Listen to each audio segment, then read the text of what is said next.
Alô, amigos, bem-vindos ao Gente que Fala ao vivo de meio-dia a 1 pela Rádio Trianon, AM 740 São Paulo, Rádio Universal, AM 810 Santos e AltV, www.altv.com.br, com reapresentação 6 horas da tarde. Nosso site www.gentequefala.com.br, nossa página Facebook/programa Gente que Fala, o Twitter @Gente que Fala M, o WhatsApp para você participar é São Paulo 11 974012235 e o chat do site da AltV, ainda um telefone à sua disposição, é São Paulo 11 50526622. Participando desta edição de Gente que Fala, Procurador de Justiça, Dr. Drauzio Barreto. Dr. Drauzio, prazer tê-lo aqui. Honra renomada, Zancopé, estar com você aqui no Gente que Fala, em companhia de um grupo tão seleto dos seus convidados hoje para o programa. O currículo do senhor é bastante intenso, mas eu, como secretário do município, como presidente de estatal, mas me chama a atenção deputado estadual. Qual a experiência no legislativo? Então, eu fui deputado em 94, Sim. Por uma única legislatura, não me recandidatei, o meu temperamento não encaixou. Mas é isso não que encaixou com o legislativo. A minha pergunta é exatamente por isso. Chamou a atenção naquela oportunidade que o senhor desistiu da carreira política. Verdade. Eu não fui, francamente, assim, eu não fui feliz com a política. A política me deixou assim, desapontado e preferi voltar aos meus afazeres ordinários, que era junto ao Ministério Público. Também conosco o economista José Roberto Faria Lima. Prazer tê-lo aqui, Faria Lima. É uma alegria muito grande estar com vocês aqui, como disse o deputado. Um grupo Você teve dois mandatos. Um grupo tão seleto. Você teve 2 mandatos e eu sempre destaco como eu deputado federal. Eu sempre peço para você não lembrar isso. Não é verdade. Senão eu sou agredido nas ruas e você... Não é verdade. O seu trabalho, além do teu desempenho parlamentar, você contribuiu no Congresso para a instalação para a informatização do Congresso. Olha, eu acho que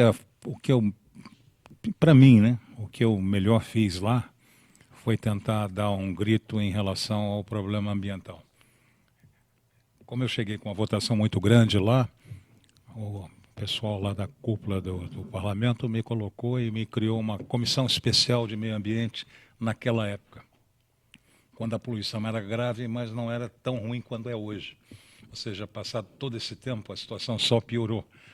Então, tive como companheiros lá, por exemplo, o Aureliano Chaves, era meu vice na Comissão de Meio Ambiente. Eu fui para Estocolmo representar o Brasil, escutar os gritos, entende, contra o Brasil e a China, como os monstros da biosfera, e continuamos na mesma. Não mudou nada. Esse problema do legislativo é que você vê um legislativo hoje de cócoras em relação ao executivo e pouco você consegue fazer. Das 3 funções que você tem lá, quer dizer, fiscalizar o executivo, ser uma espécie de tambor para repercutir os anseios da população e gerar leis.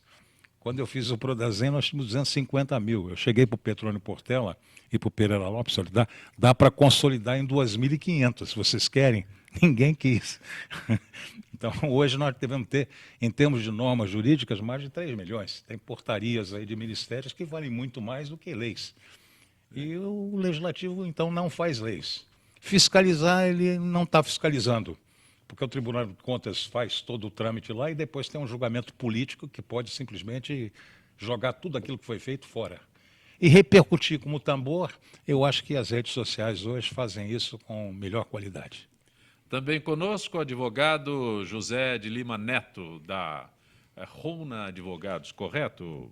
A abreviação do escritório é correta. Tudo bem? Prazer também. É um prazer estar aqui nessa mesa tão seleta também. Eu pronunciei corretamente? Correto. O nome do escritório é Rodrigues Honeste e Lima Neto Advogados. Então, criamos uma marca, na realidade, e para facilitar até a pronúncia, Rona Advogados.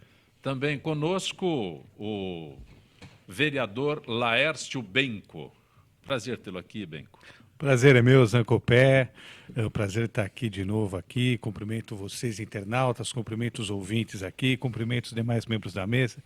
Tenho certeza que será uma hora muito agradável a todos. Você é presidente estadual do PHS. Partido Humanista da Solidariedade, que completou 18 anos na última sexta-feira e é o partido que mais cresceu no Brasil nas últimas eleições. Você participou recentemente como candidato ao governo do Estado. Sem dúvida nenhuma, para mostrar que há vida na política além do PT, PSDB e PMDB. Por isso que nós nos colocamos à disposição da sociedade e começamos uma construção que tenho certeza que vai dar muito certo a médio prazo. E o PHS já se antecipa nessa disputa e anuncia que terá candidato próprio na próxima eleição à prefeitura? Sem dúvida nenhuma. Ao contrário do que muitos dizem, as pessoas gostam de rotular de uma forma superficial as coisas. E alguns rotulam os partidos, alguns como grandes e alguns como nanicos. E para a gente, para o meu conceito, partido nanico é aquele que não disputa eleição, é aquele que tem pensamento nanico. O PHS, por exemplo, tem pensamento grande. Disputou o governo do Estado de São Paulo, vai disputar a Prefeitura de São Paulo com candidatura própria e tenho certeza que vai disputar várias outras prefeituras importantes. Temos partidos aí supostamente grandes que há 20 anos não disputam uma eleição majoritária em uma capital ou um estado ou no país. Então nós vamos mostrar, já estamos mostrando que o PHS é um partido que tem tudo para crescer, já está crescendo e pensa como gente grande. Eu, de propósito, destaquei a participação do Dr. Drauzio no Legislativo, do Faria Lima no Legislativo, e você enfatiza exatamente isso. Mas nós temos aqui alguém para cuidar da gente, como não é? A velha história no avião, em quem você coloca a máscara? No advogado. É ele que vai te salvar. Né? Então é esse detalhe. Mas, Benco, eu chamei a atenção exatamente para este detalhe. Né? Quando se anuncia já um candidato majoritário há tanto tempo da eleição, é uma disposição muito grande em realmente participar, e a política é a participação. Sem dúvida, e é uma coisa necessária, porque se você não imagina, Zancopé, os ouvintes, os internautas, como isso está reverberando positivamente na sociedade, porque nós vemos as pré-candidaturas possivelmente postas aí. O atual prefeito, uma ex-prefeita, alguém do PSDB. O atual é candidato nato. Exatamente. Alguém do PSDB que vão se matar entre eles para brigar e de repente o Serra vai surgir em junho falando que ele é o candidato e tudo pode acontecer. Então nós não temos nenhuma novidade, então com a nossa pré-candidatura já colocada e consolidada e levada a sério, porque já levamos até o fim uma candidatura ao governo do Estado que é muito mais difícil de ser levada, eu tenho certeza absoluta que nós vamos agregar várias pessoas, já temos uma chapa maravilhosa de pré-candidatos a vereador, então nós estamos mostrando para a sociedade viva que está cansada dos mesmos, que quer a nova política, que existe um caminho capitaneado pelo PHS. Eu queria cumprimentar o vereador Laércio Benco por isso, porque com todos os defeitos da política, não é, o homem não descobriu uma forma melhor de viver a não ser em democracia. E a democracia pressupõe a participação ativa política, a representação política, e o que tem machucado a sociedade em relação à política não é bem a política, são os seus representantes, não é? Que, sob certa vertente, acabam traindo a confiança do eleitor, acabam traindo o voto que receberam e se enfiam em coisas que ninguém imaginava que pudessem estar sendo preparadas. Não é? Não vai se disputar uma eleição para fazer alguma coisa errada, é para fazer alguma coisa boa. Então, a exposição permanente, que é isso que eu entendi que o vereador Laércio Benco está falando, a exposição permanente de quem milita na política, estimulando as pessoas a participarem do processo político, né, ingressarem em alguma agremiação política, debaterem os problemas da sua cidade, do seu estado, é fundamental para a gente aperfeiçoar essa nossa democracia, que ainda, sob o aspecto da representação política, tem incomodado bastante a sociedade, no meu ponto de vista. Faria Lima? Na realidade, o Brasil nunca viveu um processo democrático. Nós oscilamos pendularmente entre o autoritarismo e o populismo. E quando o populismo se exacerbera aos limites, volta ao autoritarismo. Nós nunca chegamos a viver realmente um processo democrático. É preciso que haja alguma sacudidela na nação para que isso possa começar a quebrar esse paradigma, né? Agora, eu discordo um pouco pelo seguinte, a representação popular, tanto no Congresso, como na Assembleia, como na Câmara, é reflexo da nossa sociedade. Quer dizer, eu vou fazer a barba, olho assim, e diz, poxa, que cara horrível. Aí eu chego para minha mulher e diz, me traz um outro espelho. Não adianta. O que está lá é a representação da sociedade. É preciso que o povo acorde para a importância do processo político. Quando agora o estômago está roncando, entende? Eles vão começar a raciocinar de uma forma diferente. Não vão querer mais bolsas, entende? Não vão querer mais ficar atordoados, aprisionados em dívida. Né? Vão talvez agora repensar um pouco melhor. Eu queria cumprimentar o Benco, porque eu acompanhei bem esse processo eleitoral. A participação que ele teve foi uma participação de destaque. Ele levou posicionamentos muito interessantes, novos. Porque nós vivemos uma sociedade tão pluralista, o Brasil é uma maravilha. Como dizia o Darcy Ribeiro, nós somos a Nova Roma. É um ponto de encontro de multidões gigantescas. Né? E essa decisão dele de participar, ele ser candidatando à Prefeitura de São Paulo é muito importante. São Paulo é o ponto de encontro dessas multidões. Né? São Paulo representa o quê? A vivência primeira daquelas experiências que o Brasil vai viver depois. São Paulo reage à demagogia, reage à mentira. Eu brinco sempre dizendo o seguinte, o que existe em São Paulo não precisa existir no Brasil, porque é presente no país. O que não existe em São Paulo pode existir no Brasil inteiro, mas não existe na nação.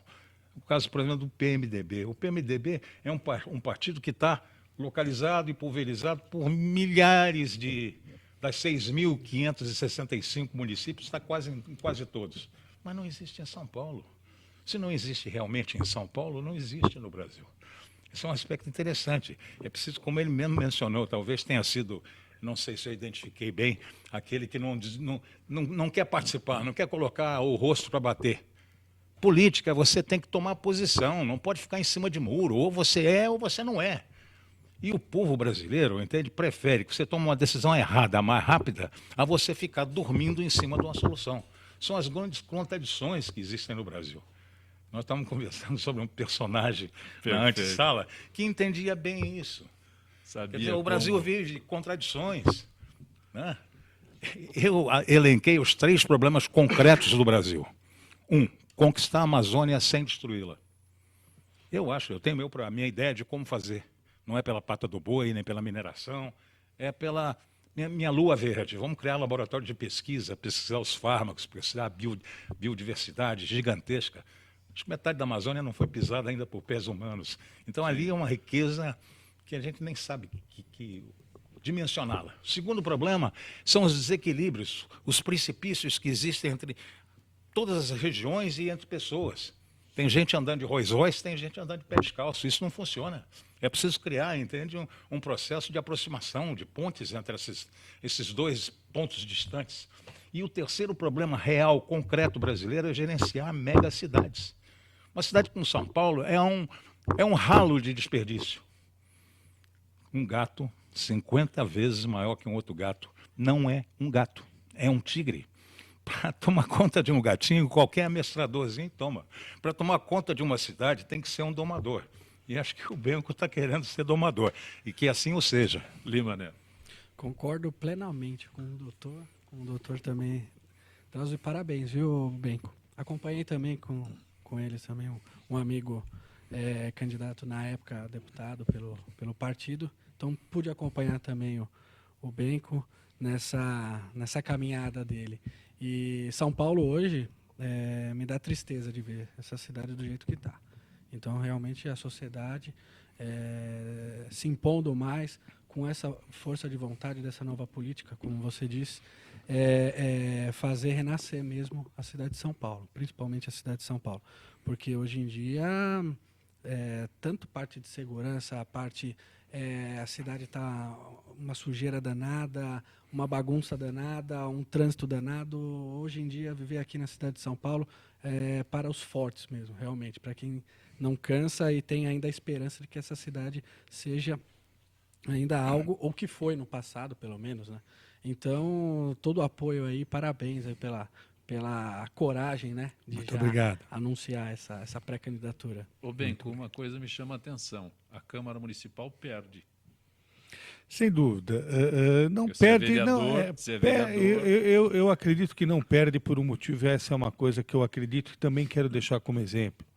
Eu acredito que vereador, deputado não seja profissão. Cada um aqui da mesa tem a sua profissão. Eu me elegi para 4 anos, cumprirei meus 4 anos de mandato.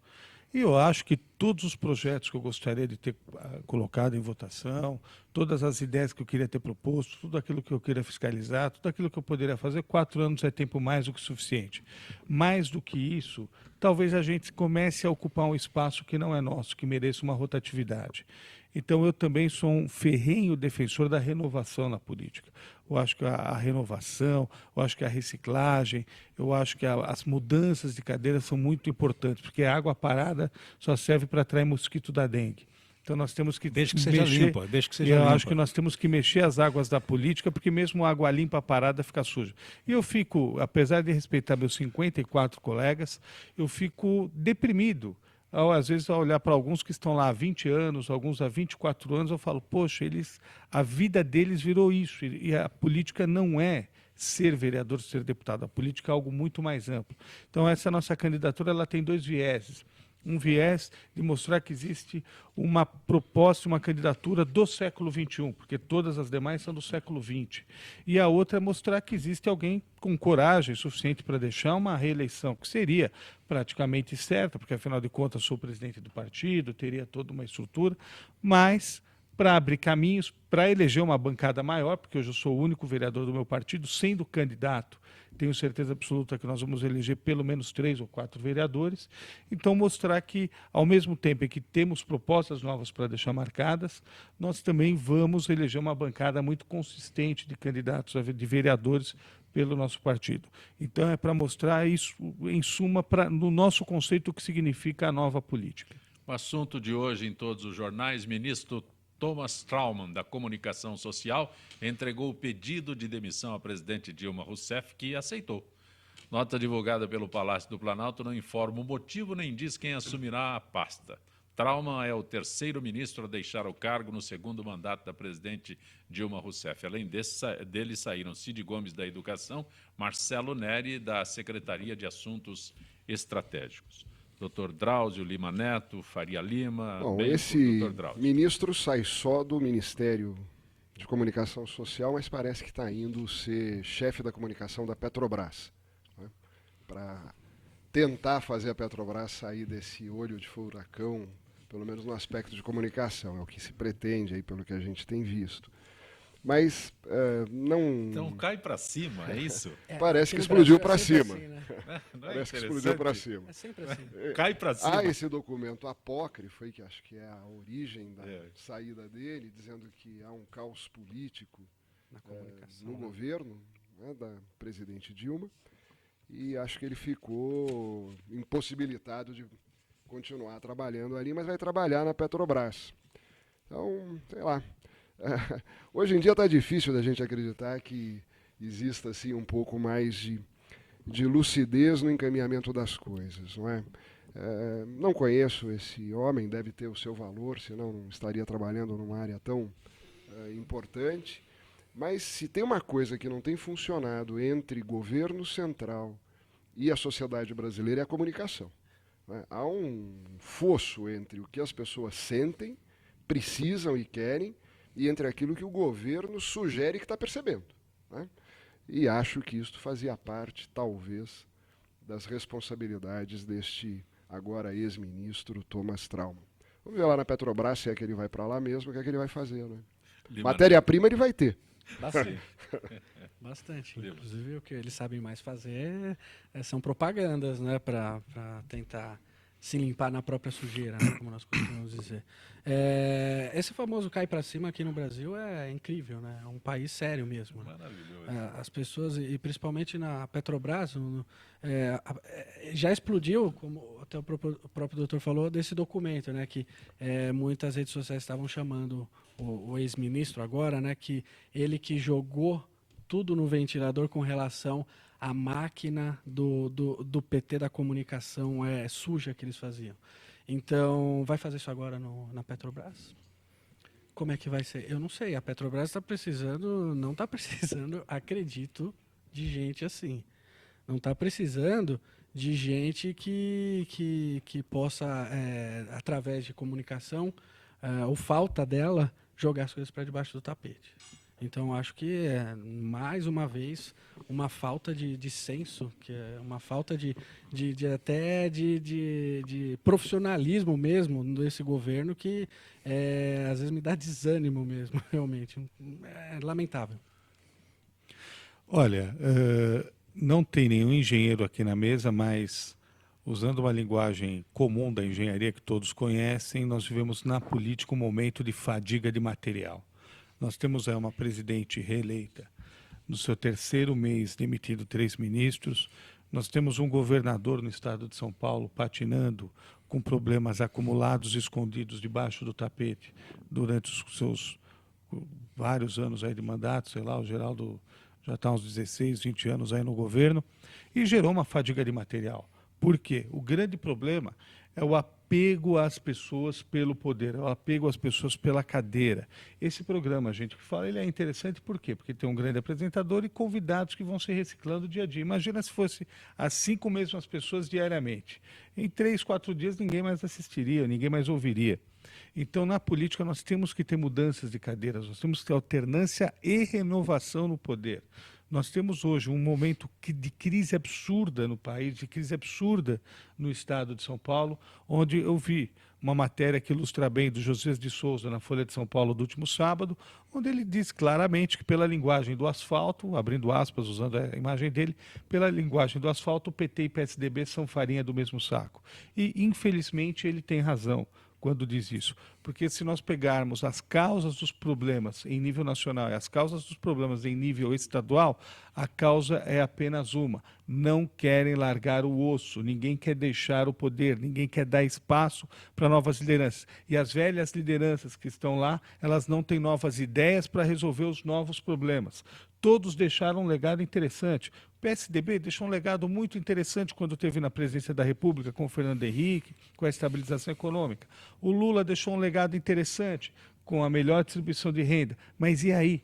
O PSDB de Franco Montoro, que já foi eleito pelo PMDB, mas um PMDB que já era PSDB antes de nascer, ele fez uma mudança interessante no governo do estado de São Paulo, e depois houveram algumas outras coisas, mas é um mesmo grupo político há 32 anos no poder em São Paulo, e há 20 anos quase, e há 16 anos que serão completados no governo federal. E se somar PT e PSDB, que eu desafio aqui qualquer um a achar muitas diferenças, é mais fácil achar semelhanças entre PT e PSDB do que diferenças.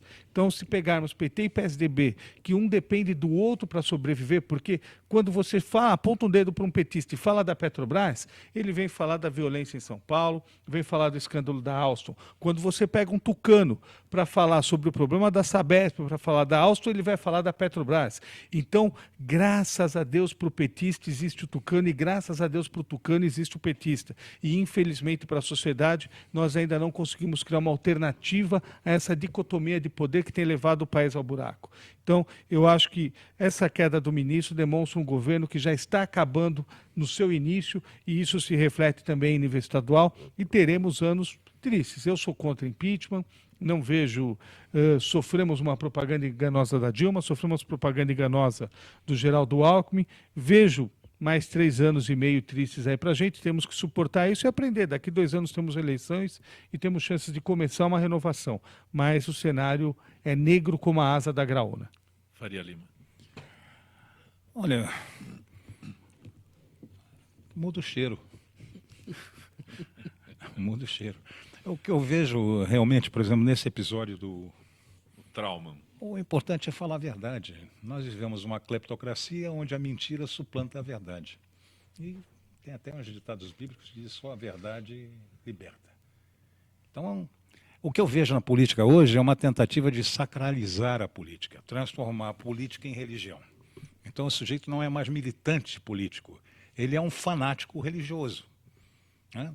Então, alguém vai lá no oráculo de Caetés, pega aquela verdade e sai expondo aquela verdade pelo país inteiro. E ai daquele que não aceitar aquela verdade.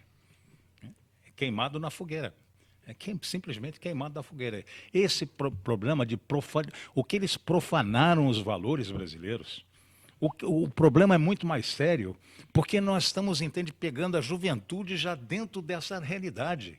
A nossa educação é uma educação para militante, não é educação, entende, para o mundo. Não se ensina a pessoa a pensar. Se mantém a pessoa ignorante e fanatizada. Ainda mais com a progressão continuada, que é absurdo. É tudo uma loucura, se você analisar bem. Como o Benco estava mencionando, eu não sei se foi no ar ou não, mas ele está falando da menina dele, da filha, que mexia no computador, né? Essa geração Z, não é nem mais Y, ela está muito evoluída, ela está numa dimensão nova. Ela sabe errar sozinha. Você chega para um moleque desse e diz assim, olha, 3 vezes 3, ele diz 11. Mas não, deixa, eu sei errar sozinho, deixa eles errarem sozinhos, deixa eles sonharem o futuro que eles desejam. Nós estamos querendo impor o futuro. E a maldade maior é que eles chegam no poder e, pura e simplesmente, como executivo moderno, como uma grande gerentona, passam a dívida para as futuras gerações. E as futuras gerações que se danem. E no mundo moderno, onde depois que os russos lançaram o Sputnik no espaço, o mundo ficou instantâneo, sem distância, sem fronteiras, online, não é isso? Online. Sim. Hoje nós competimos com todo mundo.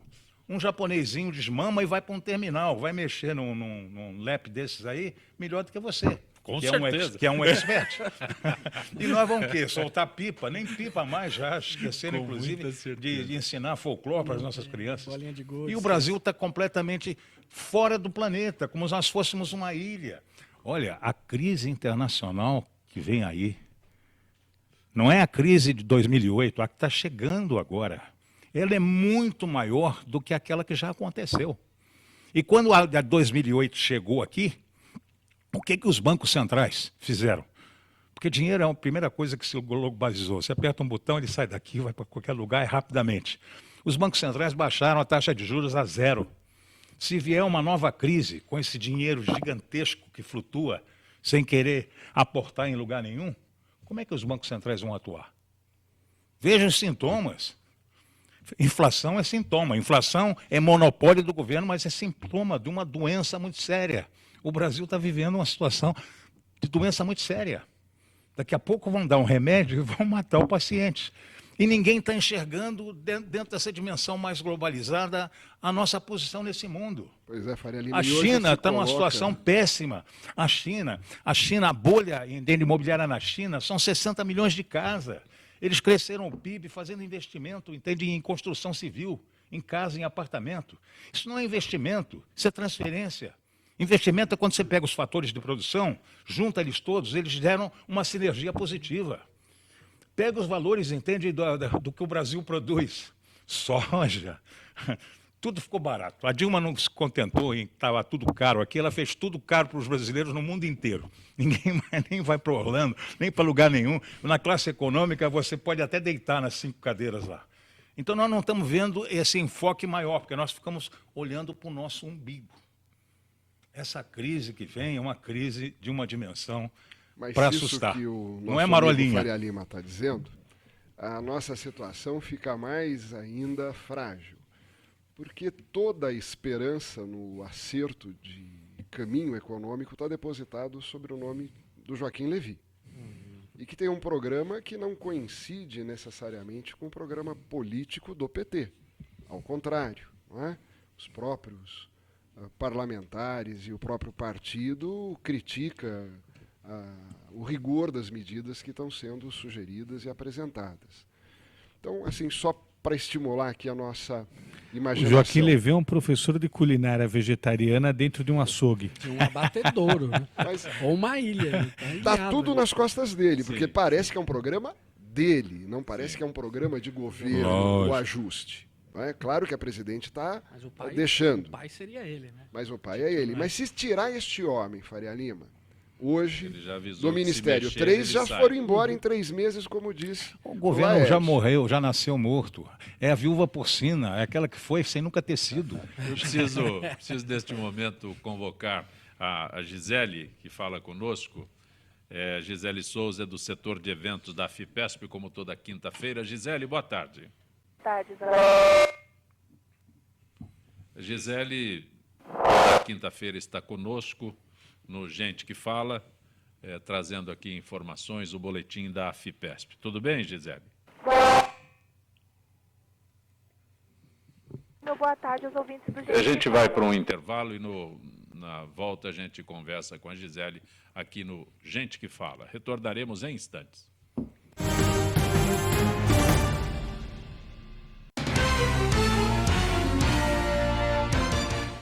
Talvez você ainda não tenha ido à Câmara de Vereadores de São Paulo, porque ela fica longe da sua casa, né?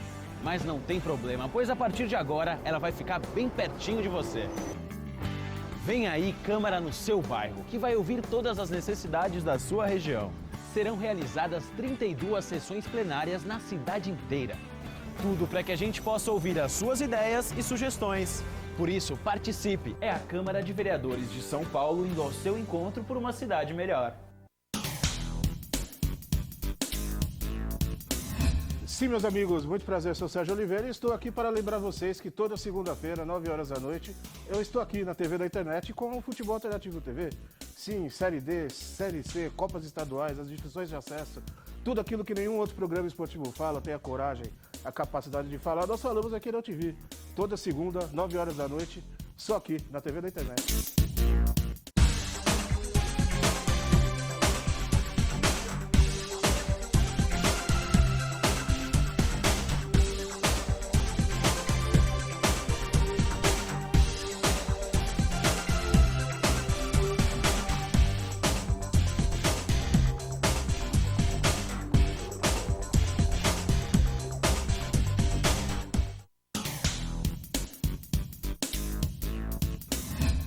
Eu sou Cláudio Longo. Eu, Paulo D'Angelo. E eu sou Tarso Gouveia. Nós apresentamos todas as terças-feiras, às 9 da noite, aqui na altv.com.br, o Família Palestra TV, um programa esportivo onde você sabe de tudo sobre o Palmeiras, aqui na TV da internet.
Paulo, Rádio Universal, AM 810 Santos e AltV, www.altv.com.br. Gisele, acho que agora podemos manter contato, tá certo, Gisele? Boa tarde, Zancopé. O meu boa tarde aos debatedores do programa e boa tarde aos ouvintes do Gente que Fala. Gisele, dentro do nosso bate-papo de hoje, segurança alimentar é o tema da palestra a ser dirigida por especialista em nutrição do Hospital AC Camargo Cancer Center, na sede social da FIPESP, Dia Mundial da Saúde, 7 de abril.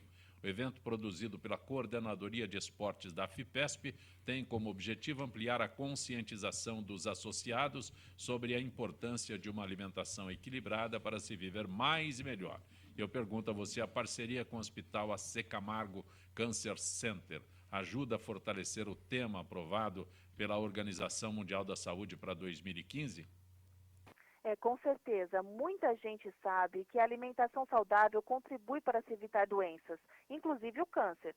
Porém, nem todos dão a devida importância para isso na prática.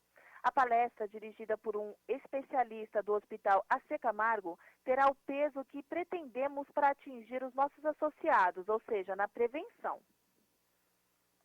Que comprovem ser possível evitar a doença apenas equilibrando a dieta?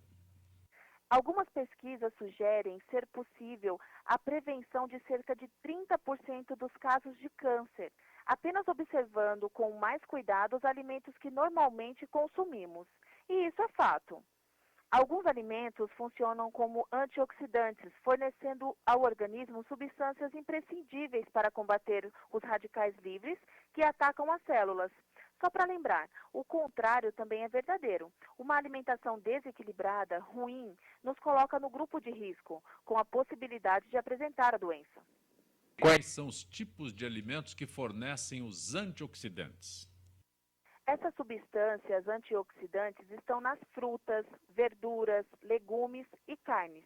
Entre os fundamentais para a manutenção da saúde do organismo estão as vitaminas C, encontradas nas frutas cítricas, E, nos óleos vegetais, grãos e nozes, a vitamina A, alimentos de cor alaranjada, amarelos e vermelhos, e o zinco, um mineral presente nas carnes e nos laticínios. Os interessados em participar do evento, que promete trazer mais conhecimento a todos, devem entrar em contato com a Coordenadoria de Esportes da AFPESP pelos telefones 011 3293 9551, nos finais 9552, 9557, 9555, ou pelo e-mail esportes@afpesp.org.br. As vagas são limitadas. Agradeço tua gentileza mais uma vez com Gente que Fala. Boa tarde a todos. Que é do setor de eventos da AFPESP conversando conosco. Um registro especial. Quem nos acompanha em Nashville, nos Estados Unidos, é o Zé Mané do Povão. Zé Mané é caminhoneiro, mora nos Estados Unidos e acompanha através da rádio Trianon. Ele ouve lá nos Estados Unidos através da rádio Trianon, sempre conosco. Zé Mané do Povão é caminhoneiro, brasileiro caminhoneiro lá nos Estados Unidos. Conosco hoje o vereador Laércio Benco, o empresário, o economista José Roberto Faria Lima, o advogado José Lima Neto e o procurador de Justiça, Dr. Drauzio Barreto. Essa nova nomenclatura, agora não é mais promotor, é procurador, eu me confundo ainda, doutor Drauzio. Não, as duas existem. Sim, sim. O promotor de justiça é o que trabalha em primeira instância, junto com um juiz nas varas cíveis e criminais. O procurador de justiça trabalha junto aos tribunais de justiça, junto aos desembargadores. Então é o degrau da carreira, o promotor de justiça e depois procurador de justiça. Porque me cria uma confusão, eu sou leigo, né? Não, mas cria mesmo. Aí você tem com o federal, tem o procurador da República, tem o procurador autárquico, né? Tem o procurador do Estado. Houve uma alteração na nomenclatura e se confunde hoje em dia, por isso que eu... Mas gera mesmo essa confusão em carreiras até que não são do Ministério Público, que são carreiras da advocacia, que também são chamados de procuradores. Sim. Mas a sua confusão é a confusão de muitos. Generalizada, né? Faria Lima também ficou pensando aqui.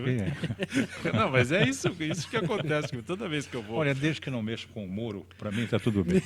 Tá, deixa ele lá. Né? Deixa o Moro deixa lá. O Moro põe o lado. Por isso que, para não errar, a gente aprende o seguinte: a melhor forma é chamar ilustríssimo representante do Ministério Público. Entendeu? Ainda tem perigo. Como advogado, tem a... Olha, o governo federal propôs na semana passada 4 novas medidas dando continuidade ao processo de ajuste fiscal. Segundo o ministro da Fazenda, Joaquim Levy, o objetivo dessas medidas é aumentar a confiança na economia, além de gerar um aumento de arrecadação em 20 bilhões de reais. Pacote, no entanto, divide opiniões em todo o país. Faria Lima. É para dividir. Olha, eu aprendi isso. Economia de guerra, você primeiro tem que demonstrar, entende, a sua predisposição a participar dessa nova realidade, cortando os gastos dentro de casa. São 40? Não é 40 não, 39, são 39. Não exagere. Não falta um. Não exagere. Agora, daqui a pouco cortam de ministérios, tá certo? O síndico parece o dono do prédio, é um negócio horrível. Você tem que demonstrar isso, tem que tentar cortar em custeio, tem que tomar as providências internas primeiras. Porque, na realidade, o que está acontecendo? O que o povo está enxergando? Eles gastam, esbanjam, né? Tem cartão corporativo, tem viagenzinha de jato particular, fica em hotel, toma vinho, que eu não sou um apreciador de vinho, mas toma esses vinhos de 2 mil, 3 mil, 4 mil reais, e eu que pago a conta. Alguma coisa está errada nessa história toda. Então, discutindo outro dia, inclusive na Câmara, né? Na Assembleia, quando eu estive lá como deputado, eram 364, eu já achava muito. O Clodovil propôs 200, se não me engano. Sim. Já é muito também. Senado, para que o Senado existe? Nós não temos federação, pô. É um regime unitário. Olha, quando eu fiz aquele processo de implantação lá dos computadores lá, cheguei à conclusão, conversei com o Petrônio, conversei com o Pereira Lopes. São 2 prédios, agora estão tentando criar uma mística entre as cidades egípcias e Brasília, aquelas 2 torres, a entrada, mas são 2 prédios. Serviço de segurança pode ser um só. Serviço de limpeza pode ser um só. As bibliotecas pode ser uma só. Bom, biblioteca ninguém vai usar mesmo. O serviço médico pode ser um só. Vamos cortar. Agora, qual o orçamento de cada casa? É o orçamento equivalente a uma cidade do porte de Belo Horizonte. Então, nós temos que começar a cortar. O Fernando Jorge, que vem sempre ao Gente que Fala, ele foi bibliotecário na Assembleia Legislativa. Sim. Ele instalou, implantou a biblioteca. Ele falou que nunca viu um deputado lá. E ficou muito pegou tempo. Fogo na biblioteca de um presidente aí e queimou todos os livros, até os que ele estava colorindo. Agora, só pegando esses pacotes aí, infelizmente, até algum tempo atrás, nós tínhamos os políticos tradicionais se submetendo aos marqueteiros apenas durante a campanha. Agora eles se submetem durante o governo também. E se pautam suas execuções pelo governo. Tivemos as manifestações de junho de 2013, onde foram anunciadas várias medidas e nenhuma delas em concreto implementada, tanto em nível federal quanto em nível estadual. Em nível federal se prometeu uma série de coisas, nada foi cumprido. Em nível estadual, o Geraldo Alckmin se comprometeu a diminuir o número de secretarias, não diminuiu nada. Agora, em 2015, temos o mesmo problema. O governo federal apresentando vários pacotes, e aí não passa no Congresso, aí fica aquela briga do Eduardo Cunha, o Renan Calheiros com a Dilma, e na realidade não vai mudar muita coisa, porque não há... o governo começou sem governabilidade.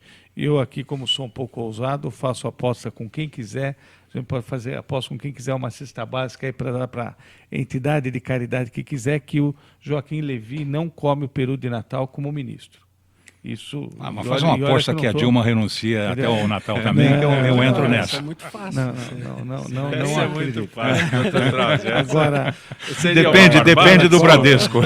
Mas seria uma barbada? Não sei. As coisas não parecem que vão ser fáceis para este Levy. E ele não demonstra muita aptidão política para a função. Ele é técnico. Ele é um técnico, não é? Do mercado financeiro. Agora, nessa travessia aí turbulenta que ele quer e precisa fazer, ele vai ter que ter um pouco de jogo político, porque senão o Congresso vai engolir a ele e as medidas que ele quer. E eu não sou economista, não sei julgar assim, na inteireza cada uma das propostas que ele está apresentando, não é? Mas uma coisa é certa, é aquilo que Faria Lima disse, o orçamento está errado. Estamos gastando mais do que temos, economia de guerra. E se o Congresso não contribuir naquilo que compete a ele, e tem demonstrado não estar muito disposto por conta de guerra política e menos por razões econômicas, não é? Ontem mesmo o Congresso Nacional iria aprovar a alteração dos indexadores das dívidas dos estados e municípios, que, diga-se de passagem, consome a energia dos estados e dos municípios, esse indexador que faz com que essa dívida só cresça. Ele podia ser substituído por um indexador adequado já há alguns anos atrás, mas isso, pelo que a imprensa especializada mostrou, já ia tomar do tal ajuste fiscal 3 bilhões que é de nada. reais. O que são 3 bilhões? Não, mas é 3 bilhões aqui, quanto é que eles Faria roubaram Lima? da Petrobras? Não, mas é 3 bilhões aqui, 500 milhões ali, no final não vai fechar a conta dele, que ele quer acho que economizar quase 70 bilhões nesse ano, que seria 1,2% do PIB, do não é? PIB. De modo que pode ser que ele não chegue mesmo a comer o peru de Natal lá em Brasília, sei lá, porque ele não tem esse jogo político que vai precisar ter para conseguir Com a pensar com isso. a Constituição prevê a legitimidade de origem, que é o voto. Mas A mais linda a mais nobre de todas as legitimidades de origem é o voto. Mas também prevê a legitimidade de eficiência, da eficácia. É uma justificativa para tirar do poder as pessoas que não se comprometem em realizar aquilo que se propõe a fazer. Ou não. Está na Constituição. Agora, É uma essa discussão, essa longa. longa. É assim, Faria Lima, se o voto foi mal dado, agora arque com as consequências do voto mal dado. Perfeito. Não é? É isso que nós... Agora, o povo foi iludido, isso é verdade, na eleição. Foi apresentado E um as cenário... urnas também, né? Não vamos esquecer das urnas, né? As urnas são qual é o orçamento? Qual é o orçamento lá? Qual é o orçamento do Tribunal Superior Eleitoral? São 6 bilhões? Quanto é que vai para o fundo partidário? 500 milhões. E os outros 4 bilhões e 500 milhões vão para quê? Quer dizer, são gastos, entende? Vai para Tem que Cuba. parar e analisar. Pô, eu trabalho com informática, eu não vou dizer há quanto tempo, porque senão o Zancopé vai ficar velho, mas a principal função é você eliminar os intermediários desnecessários. E intermediários têm que sair fora. Mas politicamente é interessante para eles? Exatamente por isso. E a gente acha, não, esses caras são ignorantes, eles não veem. Eles veem muito. Aqui, por enxergam exemplo, muito. O único que não mudou, entende? Que as principais funções do político são expressas no orçamento. Você quer colocar, põe no orçamento. Fica evidente, está lá. Aquilo é um compromisso.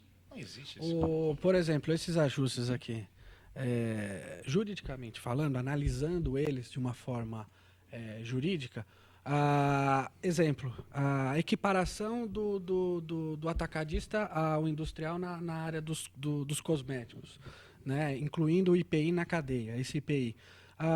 O Tribunal Superior, o STJ, o STF, já julgou isso anteriormente, equiparando o IPI com relação à importação, que depois da importação, daqui para lá não houve industrialização, não tem fato gerador, não incorre o IPI. Aqui, discussão jurídica mais uma vez.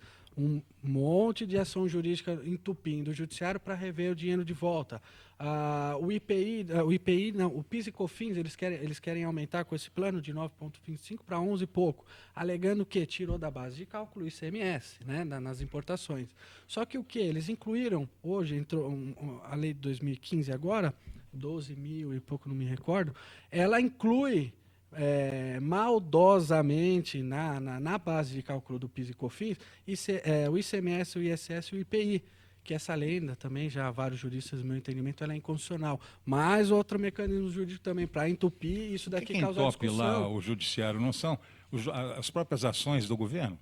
Agora o falando de governo- precatório, o agora tem que pagar O precatório governo até como um 2020. todo é o grande cliente da justiça. Ele empurra suas dívidas Tudo. com Então, o judiciário. Como né? pode chamar isso de um reajuste fiscal, se não é bem analisado, esses reajustes vão no futuro, igual o senhor falou, a conta vai ficar para quem? Para pagar? Lá no futuro. Olha, eu só Só para encerrar um negócio rapidinho assim, só para entender. Deus criou o céu e a terra. A China O resto, criou todo o resto, a China criou todo o resto. Agora, quando eu ia nos Estados Unidos, eu comprava lá as mesmas coisas que os chineses mandam para cá por 5 vezes mais barato. De onde é que vai esse dinheiro todo? É a ganância do empresário? Porque capitalista no Brasil é quem mora na capital. Capitalista é o cara que mora na capital, que sabe o caminho do BNDES. Onde é que vão abrir a CPI do BNDES? Onde é que vão abrir esses contratos secretos aí com Cuba? Será que com o tudo? país aguenta essa depois? Mas o país tem que aceitar isso, ele tem Eu que encarar a concordo, verdade. concordo. O senador Se não Álvaro encarar a Dias verdade, fez não um vai requerimento ao funcionar. Supremo Concordo, senhor. Tribunal Federal para que fosse obrigado o BNDES O BNDES e os mais a médicos. revelar os financiamentos E a multa é de aí 10 fora, mil fora reais. do Brasil. Se ele continuar, Descumprimento? entende, não dando, multiplica por 3, ele paga 30 mil reais. 30 mil reais. Tem algumas perguntas que vieram aqui, não sei se dá tempo. No STF existem mais de 400 pedidos de intervenção no Estado de São Paulo por falta de precatório, pagamento de precatório, né? Se o presidente Supremo não utiliza sua caneta, que pode ser uma prosaica BIC, a pergunta é do Jaime, né? que se cumpra a Constituição? Infelizmente, inclusive, nessa área de precatórios, você vê pessoas que demoraram 15 anos, 20 anos para ter uma ação transitada e julgada na justiça, depois esperam mais 15 anos para receber o precatório.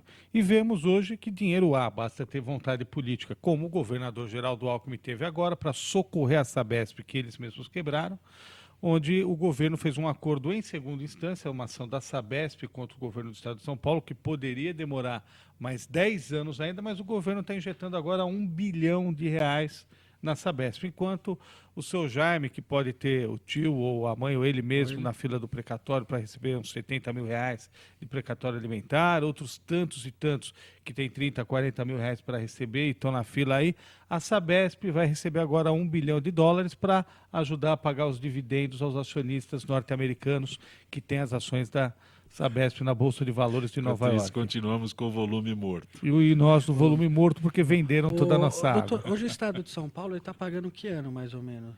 Ainda é 2010? Eu acho que ainda não acabou 2010. Não acabou 2010. Ainda não acabou. Estão pagando o ano de deles é 2010. diferente. A cronologia é A totalmente cronologia dele é... Faria Lima, como o senhor... O povo vai ter que viver. Aquela Então, vontade Mas o importante é ver, esse ano de 2010 é de uma ação na justiça que a pessoa deve ter entrado em 88. É uma loucura atrás, isso. anos E aí até ela quando virar- chega na hora de receber, vem o Congresso assim, agora pode ir mais 15 anos. Se a pessoa entrou na justiça em mais 15 2010 e anos pra recebesse frente. agora, estava bom. Aí o governo vai pagar no cemitério, porque esse credor, coitadinho, já morreu. Os né? herdeiros. Que Tem várias perguntas que foram enviadas, mas eu, lamentavelmente, não tenho tempo para colocar as perguntas aqui para que os nossos participantes possam responder. Faria Lima, agradeço a tua gentileza mais uma vez de ter contribuído com o nosso Gente que Fala. Eu que agradeço ficar batendo um papo e conversando coisas de interesse, assim, com pessoas tão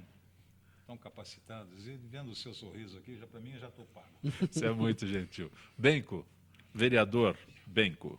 Muito obrigado, Zancopé. Eu Eu não cumprimento posso dizer ainda que você é candidato, né? Essa legislação. mesmo porque sou é pré-candidato. pré-candidato. Sou Então, um dia pré-candidato. eu aprendo essa. Pré-candidato.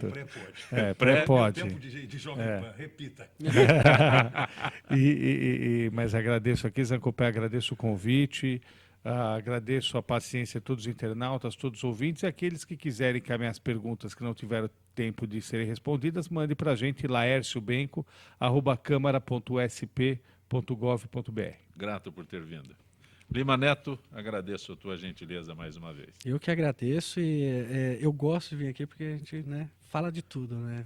E não tem medo de falar e a voz realmente é solta e dá a nossa opinião. Não tem, né? Não tem nenhuma dificuldade de expressar a nossa vontade. E obrigado por dar essa oportunidade para a gente aqui. Agradeço muito. Dr. Drauzio Barreto. Então, Zancopé, é sempre uma alegria participar do Gente que Fala, conduzido magnificamente por você. É muito gentil. E tendo aí a retaguarda da equipe de vocês, sempre muito simpática, muito trabalhadora. É uma alegria renovada estar aqui, é uma honra para mim. Muito obrigado.